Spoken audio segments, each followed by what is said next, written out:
नमस्कार. आज आपण या भागामध्ये केंद्र राज्य संबंध सेंटर स्टेट रिलेशन्स या प्रकरणावरील अतिशय महत्त्वपूर्ण अशा 25 वस्तुनिष्ठ बहुपर्यायी प्रश्नांचा अभ्यास करणार आहोत. तर चला आपण आपल्या या प्रश्नसंचास सुरुवात करूयात. प्रश्न पहिला, भारताने संघराज्य शासन पद्धती कोणत्या देशाकडून स्वीकारली आहे? A England, B America, C Canada, D Ireland. तर याचं उत्तर आहे बी अमेरिका. प्रश्न दुसरा, खालीलपैकी कोणत्या शासन पद्धतीत शासनाची संपूर्ण सत्ता एका मध्यवर्ती शासनाकडे देण्यात येते? ए संघात्मक शासन पद्धती, बी एकात्मक शासन पद्धती, सी लोकशाही शासन पद्धती, डी हुकुमशाही शासन पद्धती. तर याचं उत्तर आहे बी एकात्मक शासन पद्धती. प्रश्न तिसरा, संघात्मक शासन पद्धतीत घटक राज्याला जे अधिकार मिळतात ते कोणाकडून मिळतात? ए राज्यघटनेकडून, बी केंद्र सरकारकडून, सी राज्य शासनाकडून, डी राष्ट्रपतीकडून. तर याचं उत्तर आहे ए राज्यघटनेकडून. प्रश्न चौथा, भारतीय संघराज्य खालीलपैकी कोणत्या पद्धतीने निर्माण झालेले आहे?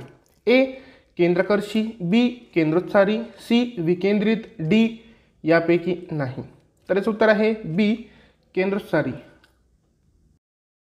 प्रश्न पाचवा, खालीलपैकी कोणत्या विचारवंताने भारताला अर्धसंघराज्य म्हटले आहे?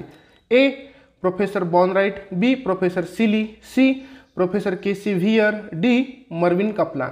तर याचं उत्तर आहे सी प्रोफेसर के.सी. व्हियर. प्रश्न सहावा, खालीलपैकी कोणत्या देशात संघराज्य व्यवस्था आहे? ए भारत, बी अमेरिका, सी कॅनडा, डी वरील सर्व. तर याचं उत्तर आहे डी वरील सर्व. प्रश्न सातवा, केंद्र राज्य संबंधात वाद निर्माण झाल्यास वाद सोडवण्याचा अधिकार खालीलपैकी कोणाला देण्यात आला आहे? ए उच्च न्यायालय, बी सर्वोच्च न्यायालय, सी राष्ट्रपती, डी पंतप्रधान. तर याचं उत्तर आहे बी सर्वोच्च न्यायालय. प्रश्न आठवा, संघसूचित सध्या एकूण किती विषय आहेत?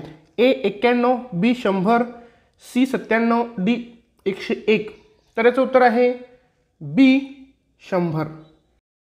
प्रश्न नववा, राज्यसूचित सध्या एकूण किती विषय आहेत?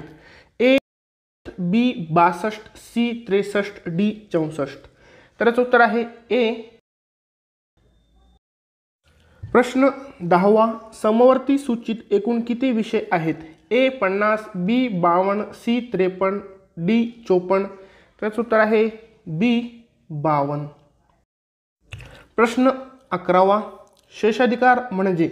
ए संघसूचीतील विषयांसंबंधी अधिकार, बी राज्यसूचीतील विषयासंबंधी अधिकार, डी समवर्ती सूचीतील विषयासंबंधी अधिकार, डी वरील सर्व अधिकार सोडून राहिलेले अधिकार. तर याचं उत्तर आहे डी वरील सर्व अधिकार सोडून राहिलेले अधिकार.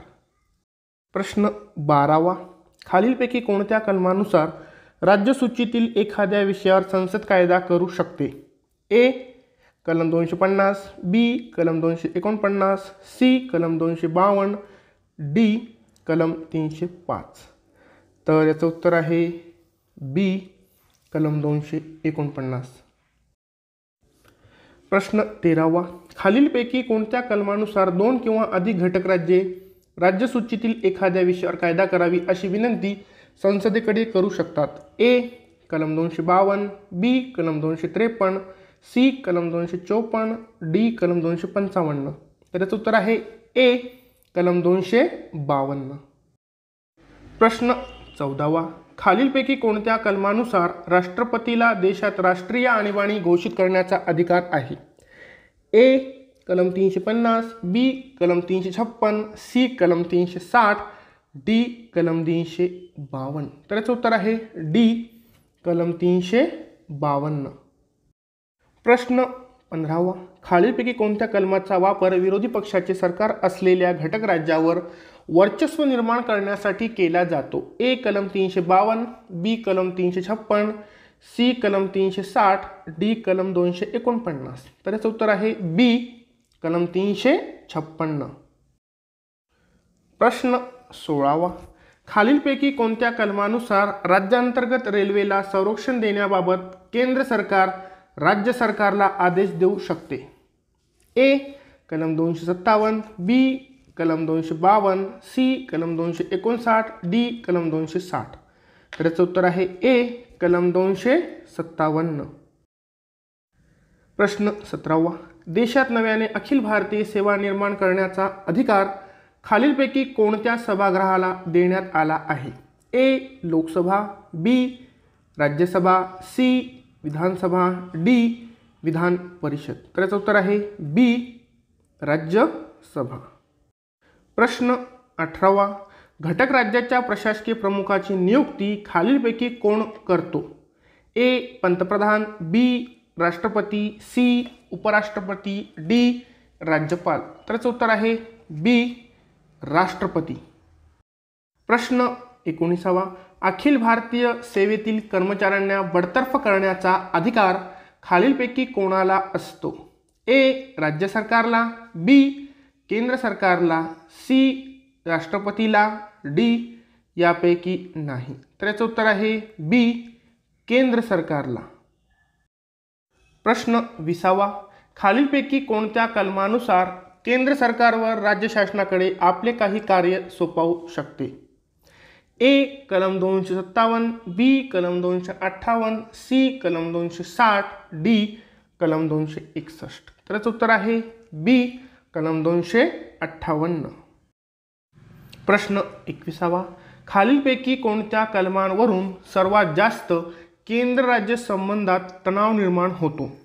ए कलम 360, बी कलम 352, सी कलम 356, डी कलम 389. तर याचं उत्तर आहे सी कलम 356. प्रश्न 22वा. खालीलपैकी कोणता कर केंद्र सरकारच्या उत्पन्नाचा भाग नाही? ए आयात निर्यात कर, बी रेल्वे प्रवासी कर, सी तार डाक विभाग कर, डी शेतीवरील उत्पन्नाचे कर. तर याचं उत्तर आहे डी शेतीवरील उत्पन्नाचे कर. प्रश्न 23वा. खालीलपैकी कोणत्या प्रकारचा कर हा घटक राज्याच्या उत्पन्नाचा भाग आहे? ए मादक पदार्थावरील अबकारी कर, बी वृत्तपत्राच्या खरेदी विक्रीवरील कर, सी आयात निर्यात कर, डी जमिनी व घरे खरेदी विक्री कर. तर याचं उत्तर आहे डी जमिनी व घरे खरेदी विक्री कर. प्रश्न 24वा. खालीलपैकी कोणत्या कराची निश्चिती केंद्राकडून होते परंतु वसुली घटक राज्याकडून होते? ए मुद्रांक शुल्क, बी जाहिरातीवरील कर, सी रेल्वे मालावरील कर, डी विमान वाहतूक कर. तर याचं उत्तर आहे ए मुद्रांक शुल्क. प्रश्न 25वा. खालीलपैकी कोणत्या कलमानुसार संसद एखाद्या घटक राज्याला आर्थिक अनुदान मंजूर करू शकते? ए कलम 274, बी कलम 255, सी कलम 275, सी डी कलम 280. तर याचं उत्तर आहे सी कलम 275. अशा प्रकारे या प्रकरणावरील अतिशय महत्त्वपूर्ण अशा 25 प्रश्नांचा आपणास आढावा घेता येतो. तुम्ही या प्रश्नांचा व्यवस्थितपणे अभ्यास करा. तुम्हाला हे प्रश्न हमखास उपयोगी ठरतील. धन्यवाद.